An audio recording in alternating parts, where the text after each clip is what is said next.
you done now? Minute 54. Happy November.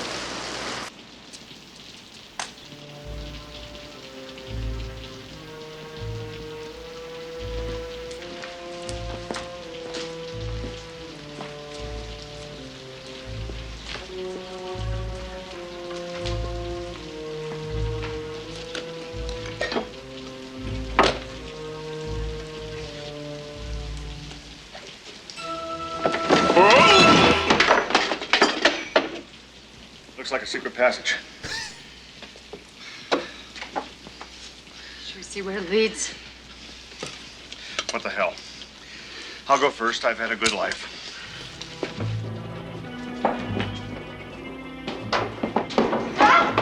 Oh, It's all right. God.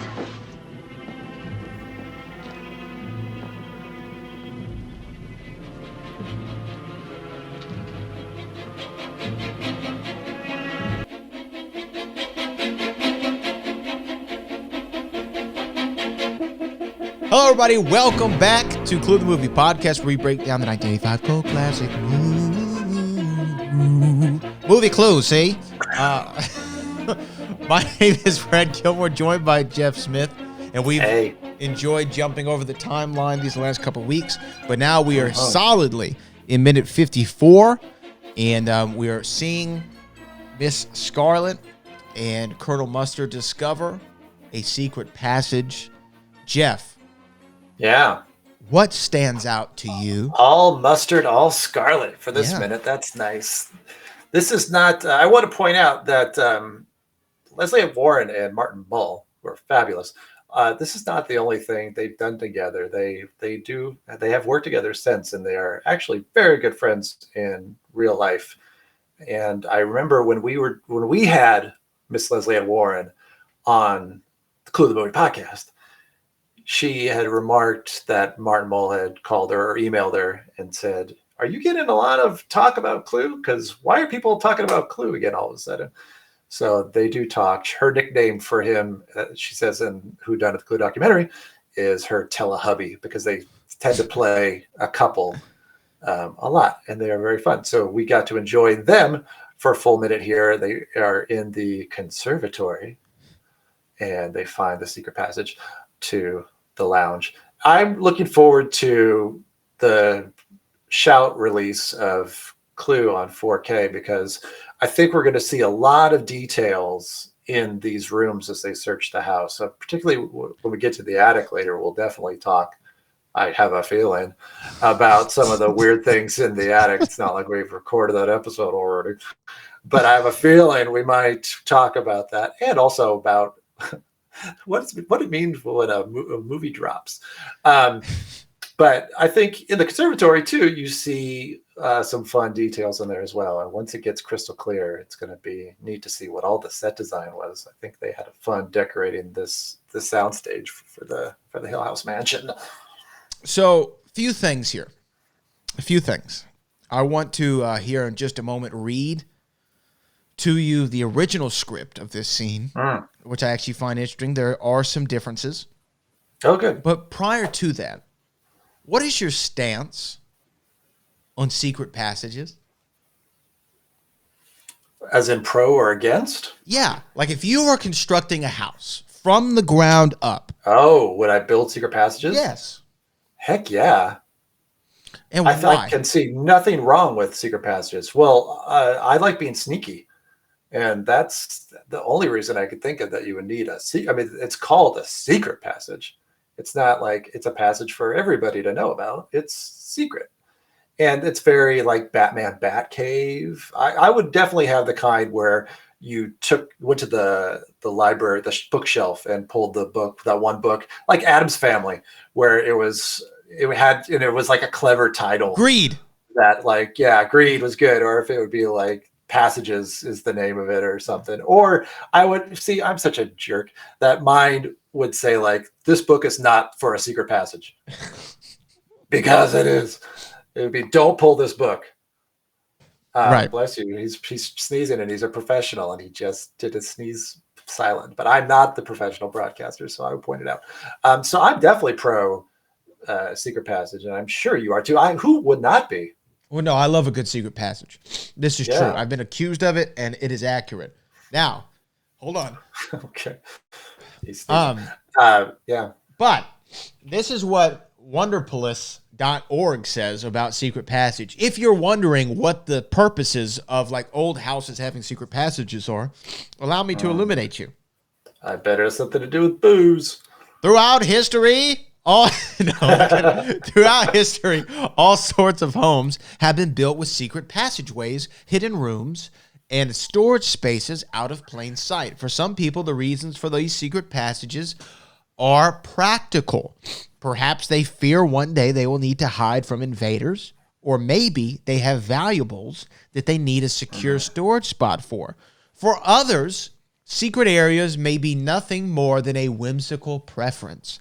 After all, who wouldn't like to be able to use a secret passageway to access a hidden area of a house? And who could resist having a bookcase that moves to reveal a secret room? Here are some examples of interesting secret passageways. So they go to some famous people and what their secret passages were in their homes, which I guess not so secret, aren't very secret anymore. And I actually have never heard of any of these people, but let me read one. In 1710, Captain Jonathan Hunt built a house in Northampton, Massachusetts, perhaps where this movie takes place. He included a secret passage as a secret passageway as a family hiding spot because he feared from attacks from locals. Today, the house is a residence hall on the campus of Smith College. Every year, college students enjoy searching for the secret passageway. That's fun. It's fun. It's fun. Yeah. Okay, so there we go. There we go. That's a good one. Yeah, I panic room. That's what I think the modern day version of it now is. But I would do it, just because I can. Could they have not picked a less aggressive name for panic room than panic room? I think when you're panicking, you don't have time to be cute. But I see what your point. Well, yeah, it wasn't going to be like the fluffy unicorn, just chill room. Well, it could just be like it's a panic room. The safe room. What about the safe room? Safe room's good, or like you're good room. You're good room. Good preparation. Yeah. You're right. It could be the you're not paranoid room, because I bet when you were building it, people are like, they don't want, like, who the ego on this person to think that someone's going to invade their home and want to get them. No, but you were right, because here you are locked in your room and all the bad guys are outside trying to get your jewels. Right. Anyhow, I want to read. A lot of people that want to take me out. Well, you're seeing me. You're very. That's the quote. I'm doing Seinfeld. Yeah. Oh, yeah. That's true. Yeah. Wait a minute. What episode was that? I think it's Jerry and George, and he's talking about the ego on you to think that someone wants to murder you. Yeah. Now that's what I always say too. When I go out and someone's like, "Oh, be careful!" Someone, first of all, they're just disappointed if they try to rob me. They're not getting anything. You'd be like, "Steal my identity. Go ahead. Enjoy doing Clue the Movie podcast every week." You don't want to be me, but no one's. I don't have the ego to think someone's gonna take me out. Right. No street cred. Here's the original script here. So it says interior conservatory. This is an eerie looking room in the dark. Big trees and plants make weird shapes and shadows. But within a few moments, Colonel Mustard finds the light switch and looks around. Colonel Mustard, look! He points. We see a panel in the wall is slightly ajar. They cross into it. There are steps down into it, into pitch darkness. Colonel Mustard, what's this? Miss Scarlet, looks like a secret passage. They look at each other nervously. Miss Scarlet, shall we see where it leads? Colonel Mustard, I'm game. Hang on. I saw a flashlight in the kitchen. He hurries out of the conservatory. Interior the hall. Mustard crosses the hall into the kitchen. Interior kitchen. Colonel Mustard comes in and picks a torch off a shelf. Okay, picks up a torch off a shelf. Interior conservatory. Miss Scarlet is staring down the gaping hole in the wall leading into the secret passage. Colonel Mustard returns. They look at each other, and then Colonel Mustard steps in. Colonel Mustard says, "What the hell? I'll go first. I've had a good life." Miss Scarlet, "Colonel Mustard, I've done many bad things in my life, but I am not a multiple murderer." Colonel Mustard, disappearing. "I hope not." And scene. Why would you say that if you weren't a multiple murderer? And multiple, how does she know? There's two people dead. There's Bobby and Cook. And the cook. They don't. So she's trying to reassure him, go ahead in front of me. I will not kill you. I'm not going to kill you.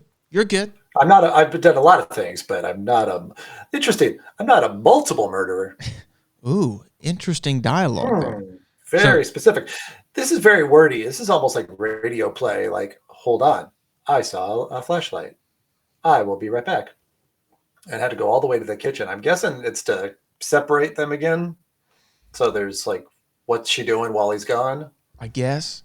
Maybe something will happen to him on the way to the kitchen. I think it's a wise choice to just have the flashlight in the conservatory. Very efficient. There's a few things here that I like that they made the change of, because it just doesn't make a lot of sense, and it just chews up screen time for him to leave the conservatory, go into the hall, go into the kitchen, grab it, come back into the conservatory. It's clunky. I don't understand that. Right. The other thing that I like that they changed, I like that he just doesn't flip a switch, lights come on, and I immediately see the secret passage. Look, I see this. It's a secret passage. Over there. Yeah. Shall we go inside? Yeah. Hey, I want to say before we go in, I have done many things. I didn't like this. I like how Colonel Mustard comes about it very Colonel Mustardy.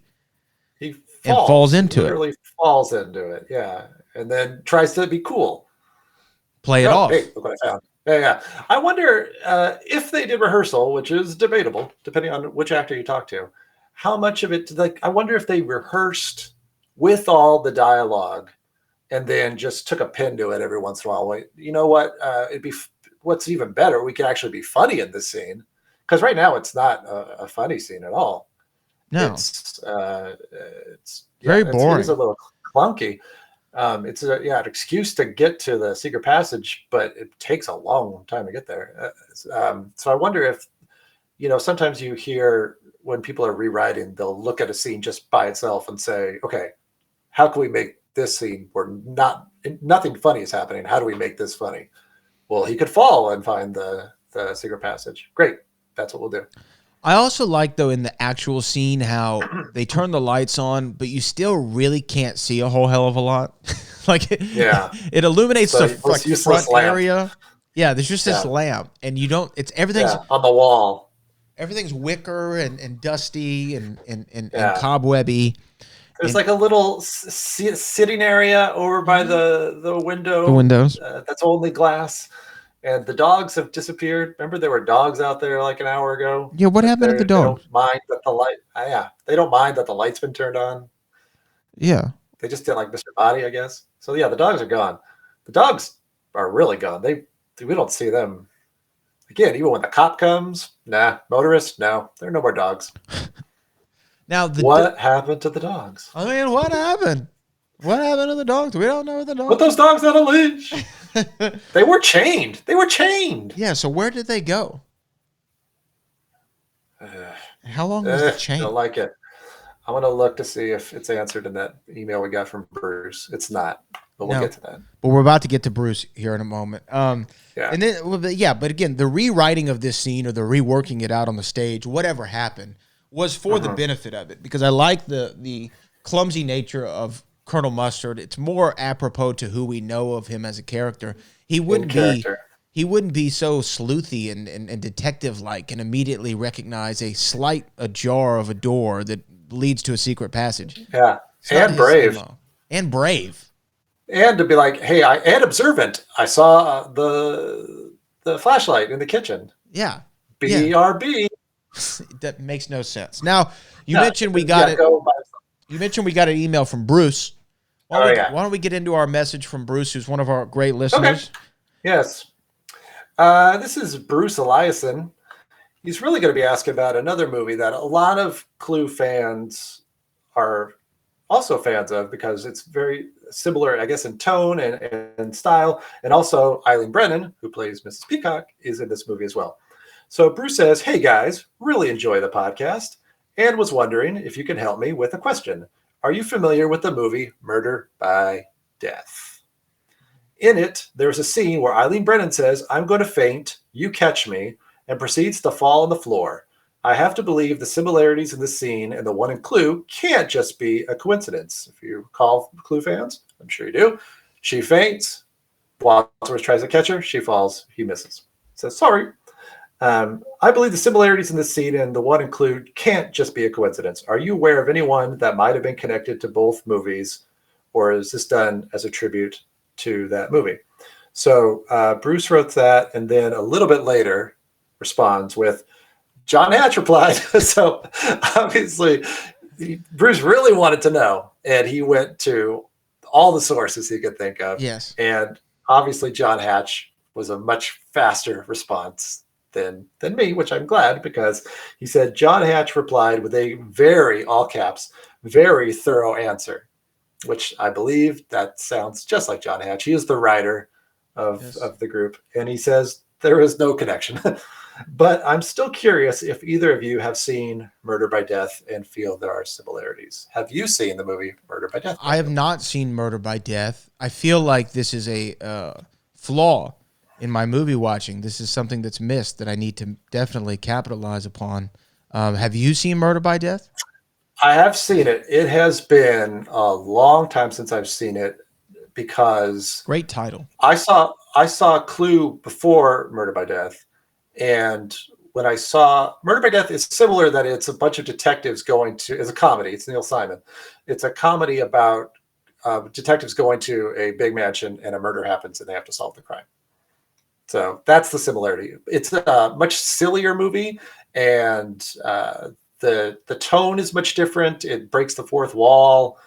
And it has, I have to mention, because everybody always does, a performance by Peter Sellers that has not aged well, where he plays an Asian detective, and he is not, in fact, Asian. Yeah. And it's very over the top, but it's kind of his version of a Charlie Chan kind of character. That being said, Eileen Brennan is in it, and so is Peter Falk, who I love. Well, wait, listen to this cast here. Yeah. I pulled up the cast here. This is, I mean, again, I have not seen the movie, and so I cannot speak to its goodness or badness or depictions of any characters, but I can read the cast. Peter Falk, awesome. Peter Sellers, regrettable, I guess, character portrayal, but normally awesome. A great actor. Eileen Brennan, amazing. Alec Guinness, Obi-Wan Kenobi. He plays a blind butler. How about Truman Capote is in this movie? Yes. David Niven, Elsa Lancaster, Maggie Smith is in the movie. James Frankenstein is in this. James Cromwell is in this movie. Yeah. I mean, what a cast! Oh, it's amazing. If you watch it, kind of like it's great we've come as far as we have, but sometimes you watch things. I know I'm guilty of this. You'll watch something that it's so over the top bad and so inappropriate that you laugh and shake your head at the same time. I think if you do that and just kind of, all right, yeah, we wouldn't do that now, but just, sometimes you have to watch a movie and you can go, oh boy, okay. And that's kind of what Murder by Death was. I haven't seen it with my 2023 eyes, so I don't know, but I remember liking it, but going back to what I was saying, I saw Clue first. So Murder by Death to me felt like not Clue. So I don't know why I decided I needed to choose between one or the other. It's kind of like growing up. Either you watch Seinfeld or Home Improvement, and I was Seinfeld. So, or Seinfeld and Friends, and I was Seinfeld. But you don't have to be that way. Nobody has to be that way. But but a lot of people that like Clue like Murder by Death, and I should watch it again, and you should watch it first. But I also have to watch The Phantom, which I still haven't seen. The Phantom is phenomenal. I know. I will say this. I've not seen this movie. I kind of want to see this movie, and I have two things on it though. I I know John Hatch said there's no correlation, and I tend to believe him. But also, it's so starkly similar that it's hard to imagine this wasn't a small illusion, not illusion, to the movie. There's no magic. It's hard for me to believe that's not related because there's so many overlapping things, right? It's a murder mystery comedy in an old mansion. Eileen Brennan is in both. She does a pratfall, like a trust fall that goes wrong in both. I think that they're tipping the cap there. Even if nobody remembers it, it just has to be that. You would think at least Eileen Brennan would say, you know what? 9 years ago, I was in a movie that did this exact same joke. Huh. At the very least, or she, you know what? She could have been the one to suggest it, unless it was in the script. It probably was in the script, actually. It's a pretty solid joke. It's just it would be an amazing coincidence that it's the exact same actress without in a similar going scenario. Right. Yeah. But John Hatch says no, and John Hatch has never lied to me. Yeah. And then his book is out now, by the way, everybody. John Hatch. Oh, at the time you're hearing this. By the time this episode drops, John Hatch's book has dropped. Yes, and I have in the middle of reading it right now. Yeah. Right now we're here. And I have finished it. What do you mean, murder? Clue, and the making of a cult classic. Yeah, you got yours early. I haven't gotten mine yet. I did, and I totally abused that wonderful gift by not finishing it. Well, I do want to say this. Sitting there. I do want to say this about Murder by Death, a little fun Easter egg that I'm going to maybe see one day. In the television edit of the movie, which contains footage not released theatrically nor on home video, Keith McConnell and Richard Peel appear at the end of the film as Sherlock Holmes and Dr. Watson. So it's part of the Sherlock Holmes universe. Murder by Death is. Anything can be now. They are public domain. We could make a Sherlock Holmes movie right now. Will Ferrell could. He shouldn't, but Will Ferrell could make a Sherlock Holmes movie. He could. I'm sure if he does, everything will be fine. This episode is being recorded 10 years ago. So, well, I don't have anything else from this minute unless you do. No, I'm excited to hear the next minute. Yes, me too. Because if you do not remember, Cluvians, we recorded the next minute 2 minutes ago. So again, you are going to hear references to it being close to Halloween. You're going to hear references to the anniversary of Who Done It, the Clue documentary premiere. And you're going to hear no references to anything that we've said in the last 2 minutes. Although you're going to probably hear moments. Now I would be curious to listen to it and hear moments of us being confused about what happened in the last 2 minutes because we didn't just watch it. And it might be like, what did they go down the secret passage? Did they go down the secret passage?